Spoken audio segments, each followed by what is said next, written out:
అందరికీ నమస్కారం. స్వాగతం మై ఛానల్. ఈరోజు మనం తాజాగా విడుదలైన మిరాయ్ సినిమా రివ్యూ చెప్పబోతున్నాము. ఫాంటసీ, యాక్షన్, మిథాలజీ కలిపిన ఈ చిత్రంలో ఏముంది, ఎక్కడ బాగా పనిచేసింది, ఎక్కడ కాస్త లాగింది అనేది నేను చూసిన సినిమా ప్రకారం నాకు తెలిసిన విషయాలు మీతో పంచుకుంటున్నాను.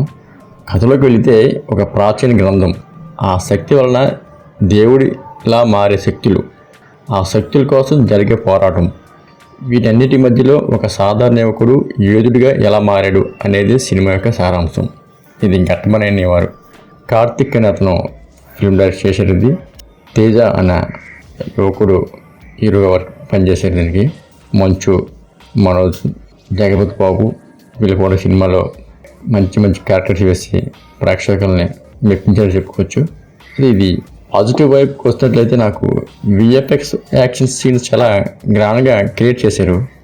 గ్రాఫిక్స్ కూడా బాగున్నాయని చెప్పుకోవచ్చు. తేజ యాక్షన్ సీన్స్లోనూ ఎమోషనల్ సీన్స్లోనూ బాగా కన్విన్స్ చేయగలిగాడు. ఈ విషయంలో ఆయన ఎక్కువ కష్టపడ్డాడని చెప్పుకోవచ్చు. ఇంటర్వెల్ సీన్స్, క్లైమాక్స్ సీక్వెన్స్ థియేటర్లో గుజ్ బంప్స్ వచ్చేలా డిజైన్ చేశారు. దర్శకుడు బాగా ఇవి డిజైన్ చేశారు.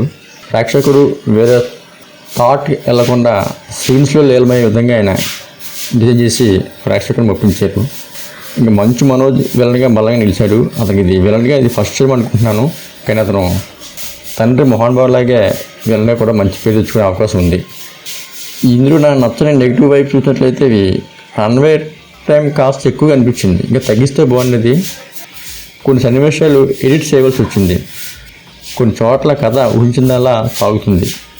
చూసినప్పుడు మనం ఆటోమేటిక్గా జరగబోయే సీన్ మనం ఊహించగలుగుతాం. సబ్జెక్ట్ కూడా అక్కడ అలా అనిపించింది. సీరియస్ ఫ్లోలోకి వెళ్ళాల్సినప్పుడు కామెడీ సీన్స్ కాస్త బ్రేక్ ఇచ్చాయి. ఒక సీరియస్ జరిగినప్పుడు మధ్య మధ్య కామెడీ చేయడం లేదంటే ఒక ప్రేక్షకుడు కొద్దిగా బ్రేక్అవుట్ అయ్యే అవకాశం వచ్చింది.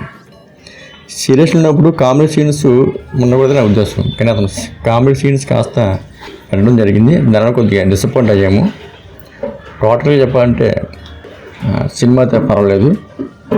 ఏదైనా మొత్తానికి మిరాయ్ అనేది ఒక సినిమా ఒక పెద్ద స్క్రీన్ మీద చూస్తేనే అనుభవం ఉంటుంది. ఎందుకంటే అది ఫ్యాంటసీ, మిథాలజీ, గ్రాండ్ విజువల్స్ అంటే ఇష్టపడేవారికి చాలా బాగుంటుంది. అది సాధారణ ఎంటర్టైన్మెంట్ కోసం వెళ్ళేవారికి అయితే కాస్త ఇబ్బందిగా ఉంటుంది. ఒక విజువల్స్ చూడాలి, ఒక మిథాలజీ, ఒక ఫ్యాంటసీ ఫిల్మ్ చూడాలి అన్న వాళ్ళకి పిల్లలు కూడా ఇది ఇష్టపడవచ్చు. ఈ రోజుల్లో ఇలాంటి సినిమాలు రావడం కష్టం, కానీ ఇది దాదాపు 60 కోట్ల బడ్జెట్తో నిర్మించారంటున్నారు. మంచి సినిమా అయినా చేశారంటే తెలుసుకోవచ్చు. ఇది చూడచ్చు, కుటుంబం మొత్తం అంతా చూడగల సినిమా ఇది. ఇలాంటి సినిమాలు ముందు వచ్చినట్లయితే మంచిదని అభిప్రాయం. ఎప్పుడూ ఒకే తరహాలాగా లవ్ స్టోరీస్, సెంటిమెంట్ స్టోరీ కాకుండా ఇలాగ ఫ్యాంటసీ, మిథాలజీ ఫిల్మ్స్ వచ్చినట్లయితే ప్రేక్షకుడికి కొత్త విందుగా ఉంటుంది నా అభిప్రాయం. సినిమా మొత్తమే బాగుంది, చూడొచ్చు. ఇలాంటి జెన్యూన్ రివ్యూస్ కోసం మా ఛానల్లో సబ్స్క్రైబ్ చేసుకోండి. మీ సినిమా చూసినట్లయితే మీలో ఆ సినిమాలో ఏది నచ్చిందో కూడా మాకు కామెంట్ పెట్టండి. Thank you.